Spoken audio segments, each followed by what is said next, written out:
नमस्कार श्रोते हो, रेडिओ जयंतच्या आनंदी कट्ट्यावर मी अनुराधा आपण सर्वांचं मनपूर्वक स्वागत करते. श्रोते हो, आपल्या घरातल्या काही वस्तू खरोखरच आपल्याला फार जवळच्या वाटतात नाही. म्हणजे त्या निर्जीव वस्तूंना सुद्धा आपण जीव लावतो हेच खरं. त्यांच्या निर्जीव अस्तित्वानं सुद्धा आपल्या मनात आणि घरात चैतन्य निर्माण होतं असं म्हटलं तर वावगं ठरणार नाही.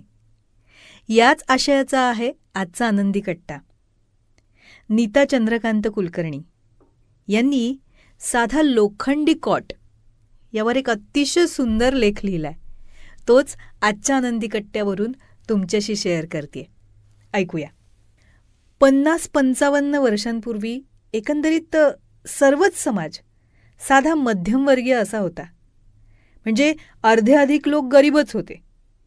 घरं बैठी, साधी, लहान लहान, अगदी 2-3 खोल्यांची असायची. तेव्हा लोक आहे त्यातनं सुखी, समाधानी आणि काटकसरीत राहणारी असायची. घरात 10-12 लोक अगदी सहज असायचे. आणि इतकं असूनही घरात एकच लोखंडी कपाट असायचं, ज्याला सगळेच जण गोदरेजचं कपाट म्हणायचे. त्यात घरातले चांगले कपडे ठेवलेले असायचे. घरातलं सगळ्यात मुख्य आणि एकमेव फर्निचर म्हणजे काय माहितीये? तर ते फर्निचर म्हणजे लोखंडी कॉट. या लोखंडी कॉटचा ना अनेक प्रकारे उपयोग व्हायचा. त्या कॉटवर एकावर एक गाद्या ठेवलेल्या असायच्या. त्यासुद्धा 2 किंवा फार तर 3 एवढ्या असायच्या. घरातला कर्ता पुरुष कॉटवर झोपणार हे ठरलेलं असायचं. बायका तर कधीच कॉटवर झोपायच्या नाहीत, खाली सतरंजीवरच झोपायच्या. शर्टाची घडी घालून गादीखाली ठेवली की झाली इस्त्री. कारण तेव्हा क्वचितच कोणाकडे इस्त्री असायची ना. याच कॉटखाली लोक लोखंडी ट्रंक, लाकडी पेट्या ठेवायचे. त्यात कागदपत्रांची सुद्धा एक पेटी असायची. स्वेटर, मफलर, टोप्या अशा कधीतरी लागणाऱ्या गोष्टी ट्रंकेत ठेवलेल्या असायच्या. नेहमी न लागणारं सामान गाठोड्यात बांधून आणि ती गाठोडीसुद्धा या कॉटखालीच ठेवलेली असायची. आणि खालचा हा सगळा पसारा दिसू नये ना म्हणून खालची बाजू झाकायला जुन्या साडीचा एखादा पडदा केलेला असायचा आणि तो त्याला लावलेला असायचा. चादरी काही ठिकाणी गादीखाली ठेवलेल्या असायच्या. उषा कॉटवर एका बाजूला भिंतीला लागून रचून ठेवलेल्या असायच्या. जरा धक्का लागल्या की त्या पडायच्याच. मग काय, आई रागवायची. खरं तर प्रत्येकच घरी असं असायचं. त्यामुळं ना कोणाला त्याची लाज नाही वाटायची. काही कार्यक्रम असला की घरातली ती कॉट घडी घालून ठेवता यायची. तेव्हा घर मात्र एकदम मोठं वाटायचं आणि मग ती कॉट अंगणात बाहेर ठेवली जायची. 50 वर्षांपूर्वी माझं लग्न झालं तेव्हा पहिली खरेदी म्हणजे यांनी मोठी भक्कम अशी लोखंडी कॉट घेतली. तेव्हा फार आनंद झाला होता. खूप मोठी खरेदी केली असं वाटत होतं. कारण तेव्हा पगारही अगदी कमीच होता ना. कॉटला कडेला छान गोल असे बार होते. त्याला टेकवून तक्क्या ठेवला की पाय पसरून आरामात बसता यायचं. दर 2 वर्षांनी हे त्याला रंग द्यायचे. वापरातल्या वस्तूंची नीट काळजी घ्यायची, त्या जपून ठेवायच्या, सांभाळून ठेवायच्या असा नियमच होता आणि बहुतेक वेळा तो पाळला जायचाच.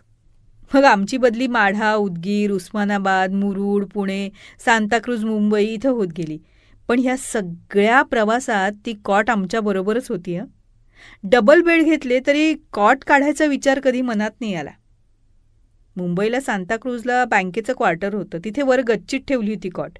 आम्ही मैत्रिणी कॉटवर बसून गप्पा मारत असू. हे रिटायर्ड झाल्यानंतर आम्ही पुण्याला आलो आणि मग 3ऱ्या मजल्यावर राहत होतो. तिथे सुद्धा गच्ची होती. मग ती कॉट पुन्हा गच्चीत ठेवली. नातवंडांनी त्या कॉटचा छान उपयोग केला. आता त्या कॉटला रंग द्यायचं काम त्यांच्याकडे होतं. नातवंड अगदी उत्साहानं दर 2 वर्षांनी कॉटला रंग द्यायची. त्यामुळे इतकी वर्ष होऊन सुद्धा ना ती कॉट अगदी छान होती. आमची डबा पार्टी त्या कॉटवर व्हायची. नातू सतरंजा, गालीच्या, उशा घेऊन वर जायचा, तक्क्या ठेवायचा. आमची डबा पार्टी त्या कॉटवर व्हायची. नातू सतरंजा, गालीच्या, उशा वर घेऊन जायचा, तक्क्या ठेवायचा. कॉटवर झोपायला फार मज्जा वाटायची. या कॉटचा पुरेपूर आनंद आम्ही घेतला. आम्ही राहत असलेल्या बिल्डिंगचं रिडेव्हलपमेंट होणार, म्हणून ती जागा आता सोडावी लागणार होती. मग तेव्हा आता या कॉटचं करायचं काय, हा विचार आला. तेव्हा माझ्या भाचे सुनेला विचारलं, त्यांचा बंगला आहे. ती म्हणाली, मामी मी नेते कॉट. ती नेते म्हणाल्यावर मला फार आनंद झाला. आता ती कॉट तिच्या गच्चीत आहे आणि त्यावर बसून तिचा अभ्यास सुरू असतो. 50 वर्षाच्या संसारात साथ दिलेली कॉट योग्य स्थळी गेली असं मला वाटलं. मंडळी, सहवासात असलेल्या या गोष्टी निर्जीव नसतातच, त्यांच्यात आपला जीव गुंतलेला असतो. आपण आयुष्यभर वापरलेल्या वस्तूंची मनात असंख्य आठवणींची साखळी असते, ठेव असते ना ती. या आठवणींचा मनात एक हळवा सुखद असा कोपरा असतो, तो असा मधूनच उघडायचा. मग त्यांच्या आठवणीत आपले आपण दिवसभर रमून जातो.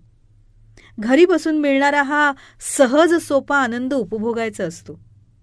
मग तुमच्याकडे होती अशी कॉट? आल्या का काही आठवणी?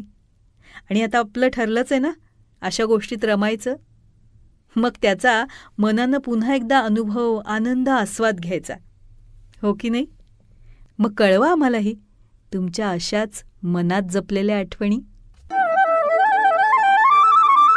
हा होता आनंदी कट्ट्यावरचा आजचा सुंदर विचार. तुम्हाला तो कसा वाटला याविषयीची तुमची कमेंट बॉक्समध्ये नक्की लिहा.